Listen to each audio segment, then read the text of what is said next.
నా కూతురు ఇన్నేళ్ల తర్వాత నాన్న అని పిలుస్తుంది. ఇప్పుడు ఆ ప్రేమకు దూరం పెట్టలేను. అందుకే ఇలా చేశాను.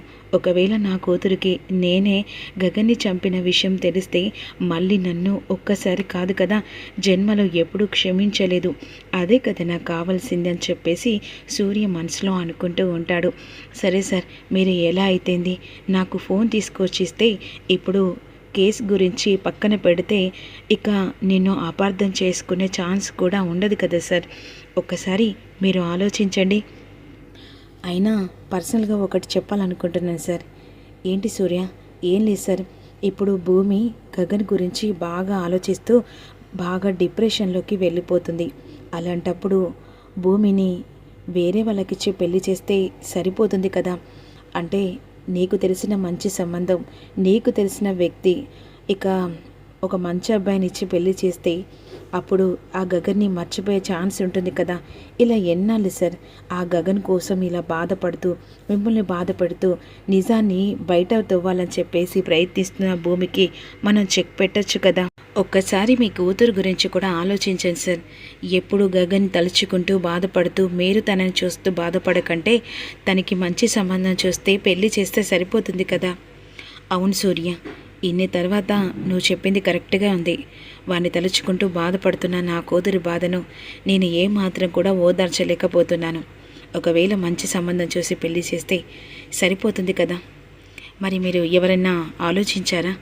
అంటే నాకు ఒక ఛాన్స్ ఇస్తే నేను మీ కూతురి మెల్లో 3 ముళ్ళు వేస్తాను. ఎందుకంటే నా గురించి మీకు ఆల్రెడీ తెలుసు కదా. అందుకే ఇక అంటే నా మనసులో మాట చెప్తున్నాను, మీరు తప్పుగా అర్థం చేసుకోకండి. ఎందుకంటే భూమి అంటే నాకు ఇష్టం. అందుకే భూమి మెడలో నేను 3 ముళ్ళు వేస్తానని చెప్పేసి నా మనసులో భావాన్ని మీకు చెప్తున్నాను. మీకు ఇష్టం ఉంటేనే సార్. ఎంత మంచి మాట చెప్పావు సూర్య. నా కూతురు భర్త చనిపోయినా ఒక అడుగు ముందేసి తనని ప్రేమిస్తున్నానని చెప్పి నువ్వు పెళ్లి చేసుకుంటానంటే నేను ఎందుకు కాదంటాను? ఖచ్చితంగా సరేనంటాను. కానీ సార్, ఇందులో ఒక ఇబ్బంది వచ్చింది. భూమి ఒప్పుకుంటుందో ఒప్పుకోవదో ఒక్కసారి మీరు అడిగి చూస్తే దాన్ని బట్టి తెలుస్తుంది కదా. నా కూతురు నా మాట కాదనదు. ఖచ్చితంగా నా కూతుర్ని ఈ పెళ్ళికి ఒప్పిస్తాను సూర్య. అబ్బా, ఇంత త్వరగా మీరు ఇక ఒప్పుకుంటారని అస్సలు ఎక్స్పెక్ట్ చేయలేను సార్. నీలాంటి అల్లుడే కదా నాకు కావాల్సింది. ఇలా నా కూతుర్ని అర్థం చేసుకొని ఇల్లేరిక ఉండడమే కదా నాకు కూడా కావాలి అనే విధంగా అనుకున్న తర్వాత, భూమి ఇక నీ మెడలో 3 ముళ్ళు వేయడానికి నేను సిద్ధంగా ఉన్నాను. బలవంతంగానే సరే నీ మెడలో 3 ముళ్ళు వేస్తాను అనే విధంగా సూర్య మనసులో అనుకుంటూ ఉంటాడు. ఇదిలాగా ఉండగా రోడ్డు దగ్గర నుంచి గగన్ రూపంలో వెళ్తుండగా అన్ఎక్స్పెక్టెడ్గా శారద తన కొడుకు అని చెప్పేసి గగన్ అని చెప్పేసి ఇలా బయటకు వస్తూ ఉంటుంది. అదురుంగా చూసుకొని వెంటనే అపూర్వ కారులో వస్తుండగా శారద పిచ్చిదానిలాగా తన కొడుకు కోసం చుట్టుపక్కల తిరుగుతూ ఉంటుంది. ఇదేంటి, దీనికి పిచ్చి పట్టినట్టుగా, ఓ కొడుకు చచ్చాడు కదా, రోడ్డుకి ఎక్కినట్టుంది, ఇదే మంచి ఛాన్స్, దీన్ని కూడా చంపేస్తే సరిపోతుంది కదా అని రౌడీలకు ఫోన్ చేస్తుంది. అరే, నీకు ఫోటో పంపిస్తున్నాను, దాన్ని ఎలాగైనా చంపేండ్రా. సరే మేడం అని చెప్పేసి వెంటనే లొకేషన్ షేర్ చేస్తుంది. రౌడీలు శారద వెనకాల ఫాలో అవుతూ ఉండగా ఈలైపు ఆకాష్ మాత్రం ప్రోగ్రామ్ ఇక కంప్లీట్ చేసుకొని కార్లో తన పర్సనల్ సెక్రటరీతో వస్తూ ఉంటాడు.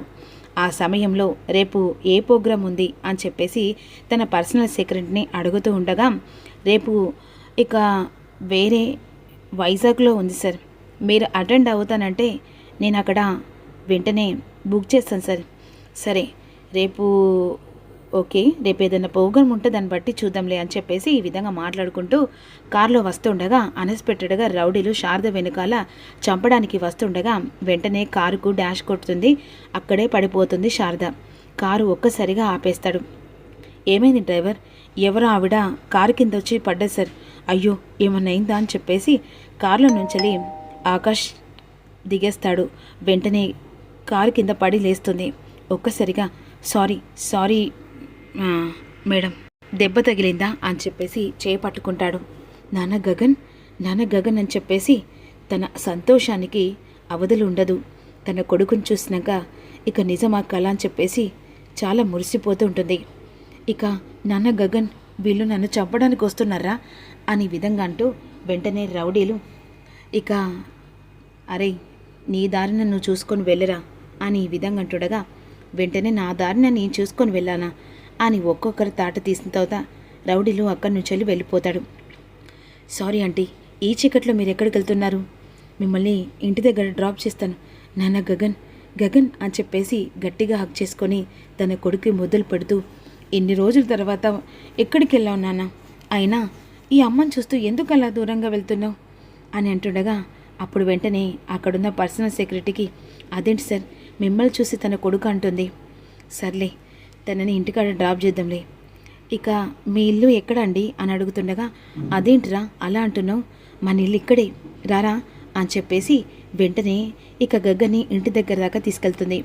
ఇక ఏంటిరా ఇక లోపలికి రావారా, అయినా మళ్ళీ ఆఫీస్ అని బయటికి వెళ్ళి టైంకు తినవు చేయవు రా అని చెప్పేసి వెంటనే లోపలికి ఆకాష్ని తీసుకొని వస్తుంది.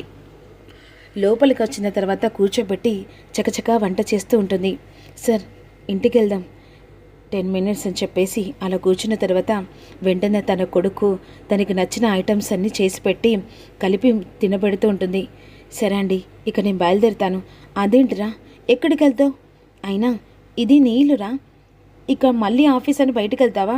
ఈసారి నా దగ్గర నుంచి వెళ్ళే ప్రసక్తే లేదు అని విధంగా అంటూ ఉంటుంది. ఇదిలాగా ఉండగా మరోవైపు సూర్య ఎలాగైనా భూమి మెడలో తాళి కట్టాలని చెప్పేసి ఈ విషయాన్ని చరచంద్రతో మాట్లాడనని అపూర్వ దగ్గరికి వచ్చి చెప్తాడు. అపూర్వ ఈ మాటలు విని బావ ఒప్పుకున్నాడా అని అడుగుతుంది. ఖచ్చితంగా ఒప్పుకున్నాడు. కాస్త ఎమోషన్తో దెబ్బ కొట్టాను. ఇదే నీకు మంచి ఛాన్స్ సూర్య. భూమి ఒప్పుకున్నా ఒప్పుకోలేకపోయినా బావకి ఇప్పుడు నచ్చింది కాబట్టి, నువ్వు ఇంటి అల్లుడు అని అనుకున్నాడు కాబట్టి వెంటనే ఆ భూమి మెడలో 3 ముళ్ళు వేసాయి. ఆ తర్వాత జరగబోయేది నేను చూసుకుంటాను. అంతే అంటారా? అదే నీకు పెద్ద గిఫ్టు.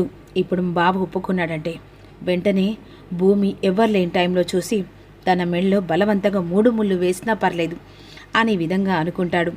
ఇక వెంటనే భూమి తన రూమ్లో ఇక సాక్ష్యం కోసమని బాధపడుతూ అసలు ఫోన్ ఎలా మాయమైందని ఆలోచిస్తూ ఉంటుంది. అసలు ఎలాగైనా సరే ఆ ఫోను అపూర్వే మాయం చేసిందా అని ఆలోచిస్తుండగా ఈలోపు సూర్య వస్తాడు. ఇక భూమి అని చెప్పేసి అంటుండగా, ఏంటి నా పర్మిషన్ లేంది గదిలోకి వచ్చావు? నీతో చిన్న పని పడింది, అంతేకాదు ఇక పర్సనల్గా ఒక మాట కూడా చెప్పాలి. నీతో మాటలేంటిరా, వెళ్ళిపో అని కోపంగా అంటుంది. భూమి ఇక చెప్పేది వింటావా? నేను నిన్ను పెళ్లి చేసుకోవాలనుకుంటున్నా, నీ మెల్లో 3 ముళ్ళు వేయాలనుకుంటున్నా. ఏం వాగుతున్నావురా పిచ్చి పిచ్చి మాటలు? నా బావ బ్రతికే ఉన్నాడు. అసలు నువ్వే నా బావను చంపావు. నీలాంటి వాన్నా చీ అని విధంగా చీ కొడుతుంది.